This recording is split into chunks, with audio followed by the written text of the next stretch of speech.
Ayah saya itu Ustadz di NU, di Pandeglang. Tapi kenapa saya dimasukkan ke sekolah Muhammadiyah? Baru tahu juga saya setelah dewasa, ternyata Indonesia ini bukan negara agama. Tapi spirit menjalani kebangsaannya diisi dengan spirit agama. Bedanya NU Muhammadiyah kan cuma harokat ya. Kan ada orang Muhammadiyah di Majelis Tarji menfatwakan kunut bid'ah, tak ada. Kecuali Wahabi. Ya, kecuali Wahabi. Tak pernah saya temukan.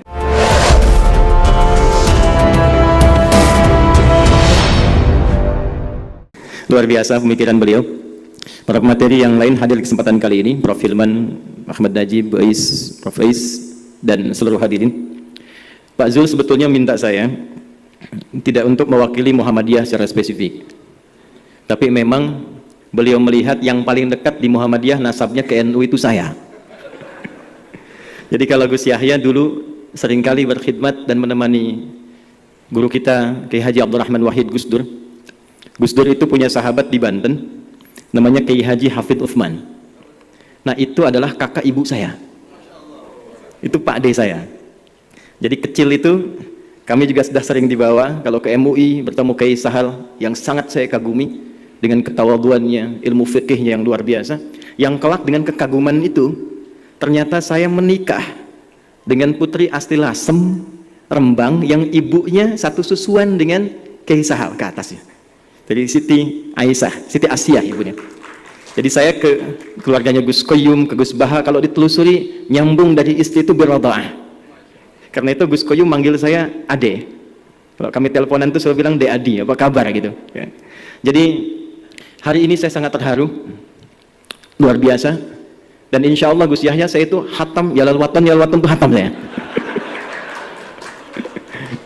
Ayah saya itu Ustadz di NU, di Pandeglang. Tapi kenapa saya dimasukkan ke sekolah Muhammadiyah? Baru tahu juga saya setelah dewasa, ternyata salah satu risalahnya supaya saya bisa menerangkan tentang NU di Muhammadiyah. Jadi itu yang menjadikan saya, kalau saya mengajar dan sebagainya, saya buka, saya kupas. Karena apa yang tadi diharapkan Gus Yahya itu tidak akan mungkin tercapai kecuali dari yang kecil-kecil itu di dalamnya. Kalau beliau memulai dengan 1928 dengan gagasan besarnya, maka saya akan turunkan sedikit spektrumnya dengan nilai terkecilnya. Saya mundur ke 1905, 23 tahun sebelumnya, bertempat di Tanah Abang sekarang, tepatnya 17 April 1905, 13 Jumadal Akhirah 1323. Kita bersepakat bahwa di satu titik yang telah tadi banyak diulas, Indonesia ini bukan negara agama, tapi spirit menjalani kebangsaannya diisi dengan spirit agama. Dan justru dengan nilai spirit itulah yang paling cepat melahirkan negara kesatuan Republik Indonesia, yang kelak bahkan bukan hanya kalimat takbirnya, kalimat iman dan takwanya pun yang bagian dari kosakata keagamaan itu banyak muncul di konfigurasi undang-undang kita. Maka 5 orang habaib disertai dengan beberapa tokoh datang balik dari Kauman Yogyakarta yang bernama Muhammad Darwish, kelak dikoordinasikan ke Jombang yang dikenal dengan Hadratus Syekh Muhammad Hashim bin Asy'ari, yang ketika saya riset pun ternyata dua-duanya bertemu di satu nasab. Walaupun yang satu, ini saya nggak tahu nih, yang NU pun hafal apa enggak ini deh. Jadi kalau kita buka sekarang ada Irsyadus Sari fi Jam'i Musannafati Syekh Muhammad Hashim Al-Asy'ari yang mengumpulkan 19 kitab itu.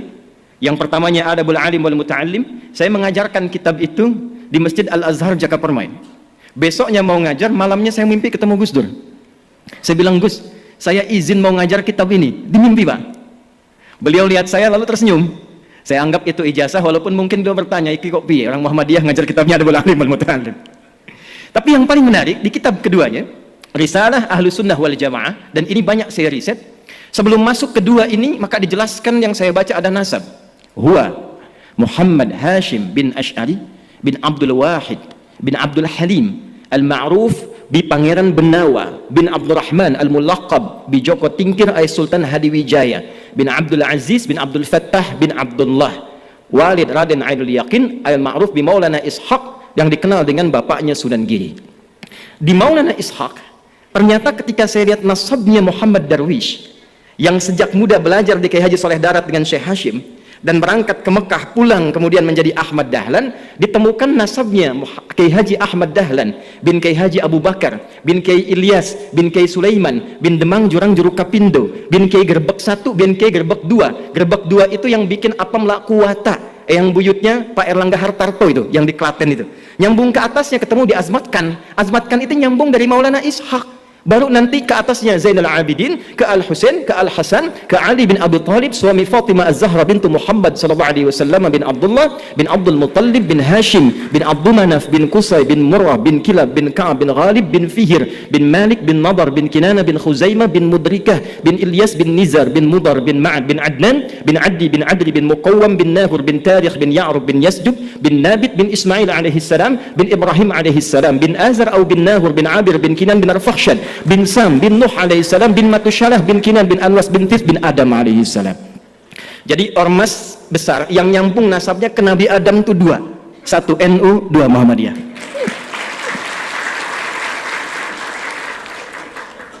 Dan yang paling menarik itu risalahnya saya temukan selalu saling melengkapi, dan justru dengan melengkapi itulah kemudian berwujud ke depan Negara Kesatuan Republik Indonesia yang nilai-nilai keagamaannya dituangkan dalam undang-undang. Kita sejak pembukaan preambul itu, kalimat pertamanya yang muncul, atas berkat rahmat Allah yang Maha Kuasa, dan dengan didorongkan oleh keinginan luhur. Jadi memang keinginan luhur itu sudah banyak, tapi karena berkat dan rahmat Allahnya belum turun seketika, belum dapat kemerdekaan. Kapan berkat rahmat Allah yang Maha Kuasa itu turun? Ternyata ketika semua stakeholder ulamanya itu bisa duduk, dan kejeniusan mereka yang sangat luar biasa, bukan hanya pakar di bidang agama, tapi juga pakar di bidang tata negara, konstitusi. Itu Mbah Hashim tuh, itu saya sampai pelajari hampir semua disiplin ilmu hadis ada sanadnya, Pak. Bu. Karena itu wajar ulama-ulama kita yang di NU, di Muhammadiyah, karena hafal kitab-kitab hadis dengan isinya, maka semua kurikulum kehidupan di kitab hadis itu ditempatkan sesuai dengan tupoksinya. Saya sayangkan anak-anak kita sekarang kalau ngaji hadis, hafal 1, hafal 2, hafal 3, selesai. Dulu orang mengaji, kurikulumnya diterapkan dalam kehidupan karena tidak disusun kitab hadis ini, kecuali berurutan secara tematik yang membentuk kurikulum kehidupan. Imam Al-Bukhari 97 topik. Menyebut kitabnya dengan Al-Jami'. Al-Jami' As-Sahih Al-Musnad Al-Mukhtasar min umuri Rasulullah sallallahu alaihi wasallam wa sunanihi wa ayyamihi. Ini kitab saya isinya tematik komprehensif, 97 topik, berisi panduan dari Nabi, dari kesehariannya sampai tuntunan berkehidupan. Imam Muslim membuat 54 topik, diberi nama dengan sama Al-Jami'. Dan di topik ke-33 itu didapatkan Kitabul Imarah, kitab kelola tata negara. Itu khatamnya bab tentang tata negara itu menjadikan mereka bisa bertemu bukan hanya di tatanan praktikal fikih. Kitabul Buyu', siapa saudagar-saudagar yang ada pada saat itu? Yang Muhammadiyah mana? Yang NU mana? Dipertemukan dengan syarikat dagang Islam, mensuplai perjuangan kemerdekaan, maka semua support terkait dengan materi datangnya ternyata dari saudagar-saudagar yang dinilaikan, diberikan motivasi nilai keagamaan. Saya 2 bulan lalu ada di Amerika. Ketika ke Washington, saya masuk ke kedutaan, saya tanya, ini gedung kok megah sekali, bagaimana sejarahnya? Ustadz, ini gedung hasil khusus penunjukan Bung Karno yang membawa saudagar-saudagar muslim yang tadinya membeli tanah, akan dibeli di depan kedutaan Belanda yang kecil. Bung Karno ingin beli yang lebih luas untuk menunjukkan ini Indonesia sudah hebat. Tapi ketika melihat tempat ini lebih strategis, maka dimintalah oleh Bung Karno saudagar-saudagar itu mengumpulkan uang tunai sebanyak $350.000 pada saat itu, sehingga bisa membayar gedung itu tunai, diskon dari yang $1.500.000. $1.500.000. Ternyata gedung megah yang urutan ke-14 ikonik di Amerika itu ternyata dihasilkan dari hasil sinergitas semua saudagar-saudagar, yang semua saudagar ini keluar untuk berkhidmat, dihasilkan dari rekonsiliasi dan pertemuan semua ulama itu. Jadi saya bisa menggambarkan saat ini, dan saya sangat terharu sekali lagi, kalaulah abad kedua Nahdlatul Ulama ini bisa kita sandingkan secara yang bersamaan dengan menyatukan semua potensi kekuatan di Muhammadiyah, Nahdlatul Ulama, dengan satu visi kemanusiaan yang tadi beliau sampaikan, tapi dimulai dari Indonesia, membangun Indonesia dari persatuan Muhammadiyah dan NU untuk menginspirasi dunia membangun peradaban. Saya punya keyakinan itu, ya.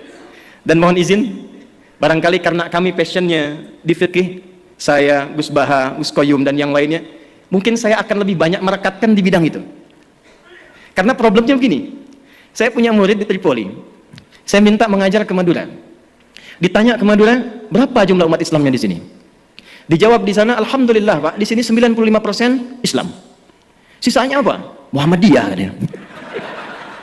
Jadi rupanya Gus Yahya, di sebagian tempat di Madura itu NU itu sudah agama gitu. 2010 Prof. Hilman, saya tugas di Mekah.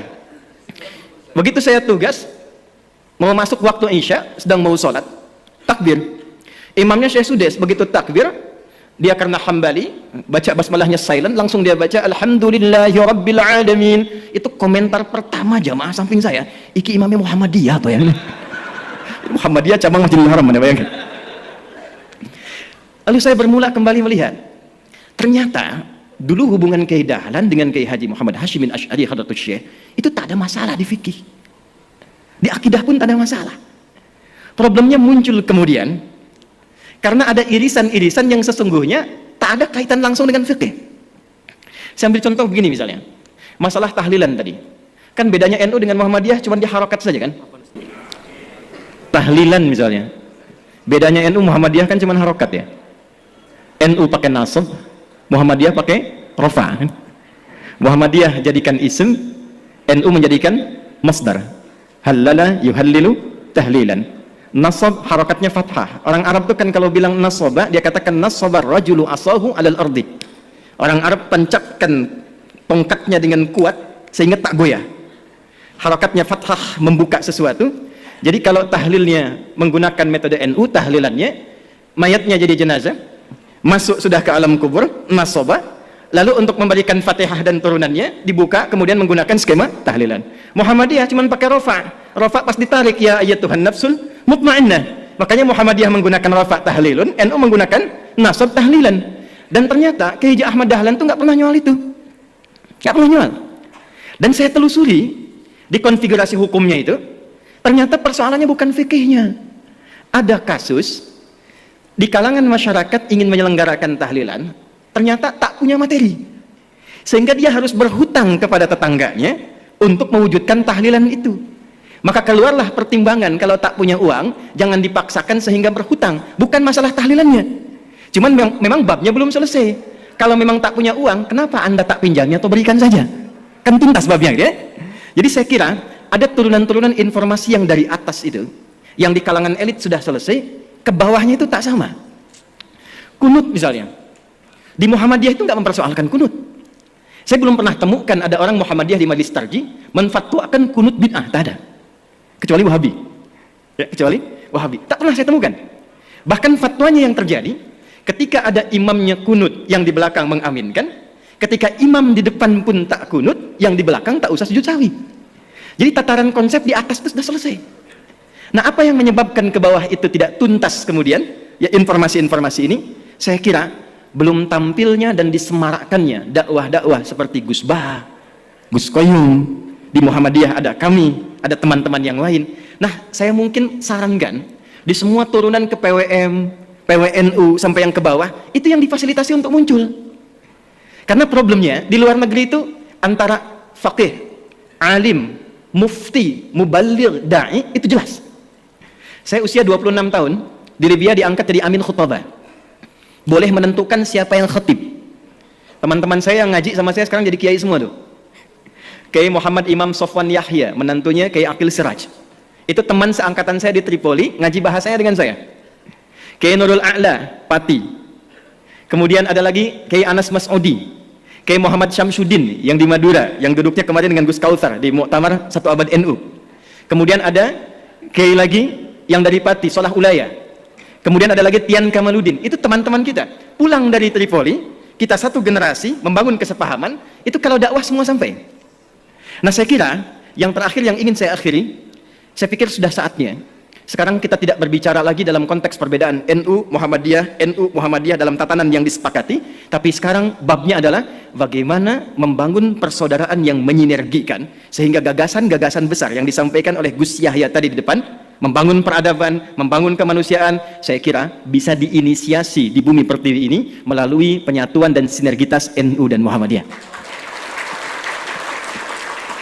Ya tentu nggak akan sama semuanya. Bab rumah sakit, Muhammadiyah. Bab kampus, Muhammadiyah. Jadi pernah ada yang tanya, berapa jumlah kampus Muhammadiyah?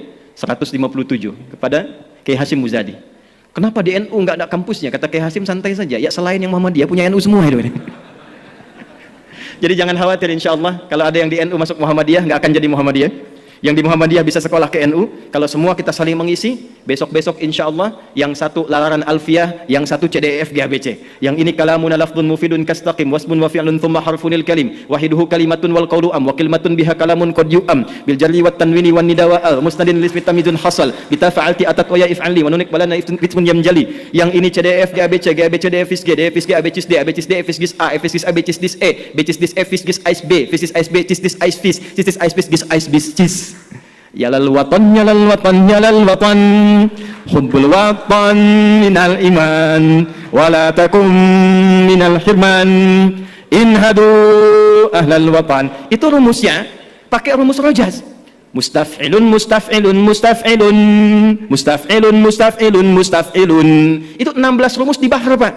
Al-Asma'i ngambil itu jadi sautus sofiril bulbuli hayyaja qalbi thamili al-ma'u wa zahru ma'a zahri lahdul muqali. Ditarik oleh Kiai Haji Wahab Hasbullah jadi yalawatan. Yang ingin saya katakan, betapa hebatnya orang tua kita dulu, bukan hanya pakar di bidang fikih, pakar di bidang tata negara, tapi juga pakar di bidang bahasa. Di semua aspek spektrum keilmuan bisa diterjemahkan dalam konteks aplikasi kehidupan. Saya kira itu yang bisa saya antarkan untuk meneruskan gagasan-gagasan Gus Yahya. Tapi di forum ini terakhir, saya berkenan untuk menegaskan bahwa dengan adanya NU memasuki abad kedua saat ini, di Surabaya ini, di kota pahlawan ini, saya kira ada narasi hebat yang penting kita sampaikan secara nasional dan internasional. Di tempat ini akan terdapat persatuan antara NU dan Muhammadiyah menuju gagasan ke depan. Terima kasih Pak Zul yang telah memfasilitasi. Mudah-mudahan beliau senantiasa sehat, mencerahkan, dan gagasan Islam tengahnya saya kira itu sangat luar biasa dan boleh kita kaji untuk ke depan. Kita tunggu masukan-masukan dan ide-ide cemerlang inspiratif dari para pembicara kita. Semoga keberkahan menyertai kita semua. Terima kasih untuk semuanya. Wallahu muwaffiq ila aqwamit thariq fastabiqul khairat. Assalamualaikum warahmatullahi wabarakatuh.